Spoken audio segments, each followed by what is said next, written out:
आपके साथ कोई एनर्जी कनेक्ट करना चाह रही है, वो शक्ति हो सकती है, यानी कि दैविक ऊर्जाएं कभी कभी आपके साथ खुद ही कनेक्शन मांगती है, जबकि आपको इसके बारे में पता ही नहीं चलता है। तो कुछ इंगित होते हैं जो हम बिल्कुल ही अनदेखा कर देते हैं, जैसे कि सपने में देवी के दर्शन। बाद में आप कभी भी सुनेंगे सिद्ध कुंजिका के बारे में, चालीसा के बारे में, या फिर किसी के मुंह से अनायासी दुर्गा के मंत्रों को, माँ काली के मंत्रों को, या चामुंडा के मंत्रों को, या सरस्वती मंत्र, लक्ष्मी मंत्र। किसी न किसी माध्यम से ये दैविक शक्तियाँ आपसे जुड़ना चाहती हैं, और उसी प्रकार से आप जब इसके साथ कनेक्शन को फील करना शुरू करते हैं तो इनके साथ ही धीरे धीरे आपका एक क्लोज कनेक्शन बनना शुरू होता है।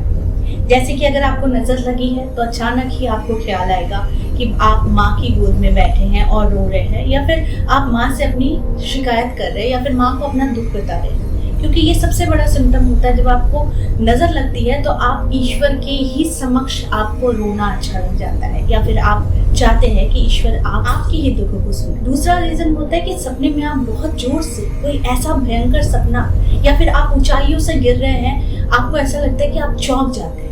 तो यहाँ पर भी कुछ ना कुछ कनेक्शन तैयार होता है कि जब बार बार शक्ति आपको इंगित करती है कि आपके साथ जो कनेक्शन टूटा हुआ है भगवान का, वो कनेक्शन आपको जोड़ना है। इसीलिए छोटी छोटी चीजें जब भी आपके समक्ष आए, जैसे कि देवी के नाम, या फिर अचानक ही किसी के मुख से आपने किसी भी मंत्र के बारे में सुन लिया, या फिर जैसे ही आपने मोबाइल खोला, टीवी खोला, आपने देखा कि 111 222 333 बार बार अगर आपके नजरों के सामने आ रहे हैं, तो दैट मीन्स यूनिवर्स के साथ साथ वो जो सीक्रेट एनर्जी है वो आपके साथ जुड़ना चाहते हैं। तो ऐसे में इन सारी चीज़ों को अनदेखा ना करके जो भी बार बार आपके समक्ष आ रही है, यानी कि आप उस एनर्जी के साथ खुद को अलाइन करें और आप अपने जीवन में आगे बढ़ें।